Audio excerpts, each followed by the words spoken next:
கிறிஸ்துவுக்குள் மிகவும் பிரியமான என் சகோதர சகோதரிகளுக்கு மீட்பர் இயேசு கிறிஸ்துவின் நாமத்தில் என் அன்பின் வாழ்த்துக்கள். இன்றைய நாள் செய்திக்கான வார்த்தை யோபு 23:10. அவர் என்னை சோதித்த பின் நான் பொன்னாக விளங்குவேன். பாடசாலைகளிலே பிள்ளைகள் ஒரு உயர்ந்த நிலைக்கு வருவதற்காக தேர்வுகள் மூலம் சோதிக்கப்படுகிறார்கள். பெரியவர்கள் நாம் வேலைத்தலங்களிலே நேர்முக பரீட்சைகள் மூலம் சோதிக்கப்படுகிறோம். இதே போன்றுதான் அழிந்து போகிற பொன் அக்கினியினாலே சோதிக்கப்படும். அதை பார்க்கிலும் விலையேற பெற்றதாய் இருக்கிற உங்கள் விசுவாசம் சோதிக்கப்பட்டு இயேசு கிறிஸ்து வெளிப்படும் போது உங்களுக்கு புகழ்ச்சியும் கனமும் மகிமையும் உண்டாக காணப்படும் என்று 1 பேதுரு 1:7 வார்த்தை கூறுகிறது. பொதுவாக நாம் யாவருமே எமக்கு ஒரு துன்பம் வந்தவுடன் துவண்டு போய் விடுகிறோம். எம்மை கடவுள் கைவிட்டு விட்டார் என கலங்கி போய் விடுகிறோம். ஆனால் மல்கியா 3:3 அவர் எம்மை பொன்னை போலவும் வெள்ளியை போலவும் விளங்க செய்வதற்காக அவர் உட்கார்ந்து வெள்ளியை புடமிட்டு சுத்திகரித்து கொண்டிருப்பார் என்று கூறப்பட்டுள்ளது.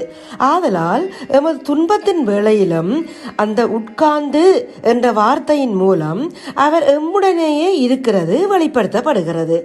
யோபு சோதிக்கப்பட்ட போது சோதனையில் நான் அழிந்து போவேன் என்று சொல்லவில்லை. மாறாக சோதித்த பின் நான் பொன்னாக விளங்குவேன் என்று நம்பிக்கையோடு சொல்கிறார். ஒரு முறை ஒரு சகோதரிக்கு எப்படி தட்டான் வெள்ளியை சுத்திகரிப்பான் என்றும் அந்த காரியம் எப்படி தேவனோடு சம்பந்தப்படுத்தி எழுதியிருக்கிறது என்றும் பார்க்க தோன்றியது. அதன்படி அந்த சகோதரி ஒரு வெள்ளி செய்கிற தட்டானை கண்டுபிடித்து அவர் எப்படி அதை சுத்திகரிக்கிறார் என்பதை பார்க்க வேண்டும் என்பதற்காக ஒரு நாளை குறித்து அந்நாளிலே அங்கு போனார். தான் எதற்காக அப்படி கேட்கிறேன் என்பதை பற்றி அந்த மனிதரிடம் எதுவும் சொல்லாமல் அவர் செய்வதை பார்க்க ஆரம்பித்தார். அவர் பார்த்து கொண்டிருந்த போது அந்த தட்டான் தன் கையில் இருந்த வெள்ளியை எடுத்து நெருப்பில் காட்ட ஆரம்பித்தார். அப்போது அவர் சொன்னார், இந்த வெள்ளி நெருப்பின் நடுமையத்தில் வைத்து சூடு காட்டப்பட வேண்டும். ஏனென்றால் நடுவில் தான் நெருப்பின் அதிகபட்ச சூடு இருக்கும். அப்படி காண்பித்தால் தான் வெள்ளியில் இருக்கிற அழுக்கு எல்லாம் மாறும் என்று கூறினார். அப்போது அந்த சகோதரிக்கு மல்கியா 3:3 வரும் அவர் உட்கார்ந்து என்ற சொல்லை நினைவு கூர்ந்து அந்த தட்டானிடம், நீர் உட்கார்ந்துதான் அதை நெருப்பில் காட்ட வேண்டுமா என்று கேட்டதற்கு அவர், ஆம், அந்த வெள்ளி நெருப்பில் காட்டி முடியும் வரை நான் இங்கு உட்கார்ந்துதான் ஆக வேண்டும்.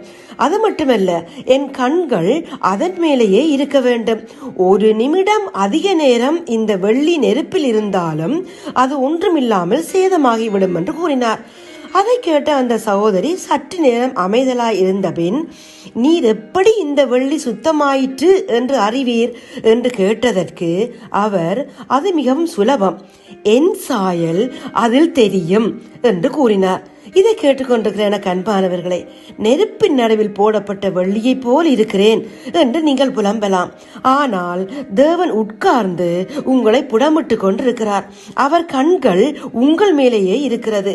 களிம்புகள் நீங்கி அவருடைய சாயலங்களில் தெரியும் வரை புடமிடப்பட எங்களை ஒப்பு கொடுத்து இப்போது நாங்கள் ஜெபிப்போம். எங்கள் அன்பின் பரலோக தகப்பனே, இந்த நாள் வார்த்தைக்காக உமக்கு நன்றியப்பா. எங்களை சோதித்த பின் பொன்னாக விளங்க செய்கிற கிருபைக்காக சோத்திரமப்பா. இதோ உன்னை புடமிட்டேன், ஆனாலும் வெள்ளியை போல் அல்ல, உபத்திரவத்தின் குகையிலே உன்னை தெரிந்து கொண்டேன் என்ற வார்த்தைக்காக உம்மை மகிமைப்படுத்துகிறோம் அப்பா. எப்போதும் எல்லா நிலையிலும் நீரும் எங்களோடு கூடவே இருக்கிற அன்புக்காக உமக்கு நன்றியப்பா. இந்த ஜெபத்தை இயேசுவின் நாமத்தில் எடுக்கிறோம் எங்கள் நல்ல பிதாவே. ஆமேன், ஆமேன், ஆமேன்.